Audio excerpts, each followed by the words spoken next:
السلام عليكم ورحمة الله وبركاته. فرصديال أنت ولي تلفزيون كعالمي جناوكي حرونتس بلدك بيدوا هكذا وهذا وركة تلفزيون كو وقتهم هاتو يسيون كبرتين أنتكو فرصتان شاشة جي تي في قضبت يسيون كفرصة دون تغنى ولي بكم دها مدوينيالك سوماليا iyo jamhuuriyadda Djibouti oo si rasmi ah ugu gooyeen safaaradda cusub ee jamhuuriyadda Djibouti ee kala magaalada caasimadda Muqdisho.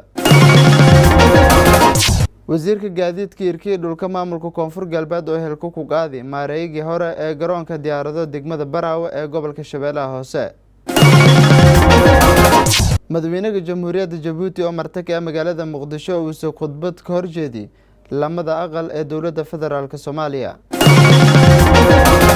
iska hiriga shucubta maamulka koonfur galbeed iyo maamulka Puntland oo uu soo kormeerka saadi kaamumka iyo kanoolin dadka barakacyaalka ee magaalada Boosaaso.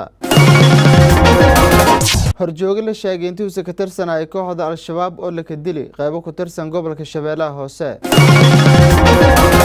akhbaraadka kale ee warka telefishinka janaawka aysan ka fiirsan doontaan waliba ku mid aha dalka Zimbabwe oo la kaga dhawaaqay xaalad masiibo qaran iyo toddobaad ku reed dadka ka dhamaday diyaaradda Ethiopian Airlines oo lambar deegahay.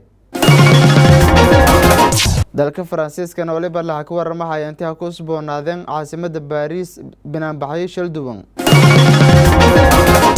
firsadayaal antaas waliba hayna qodobada warka telefishinka janaawka haatan ka dhawaada yoogiyo faahfaahsan Cabdinasir Musharaf ayaan intaas ku akhriyay.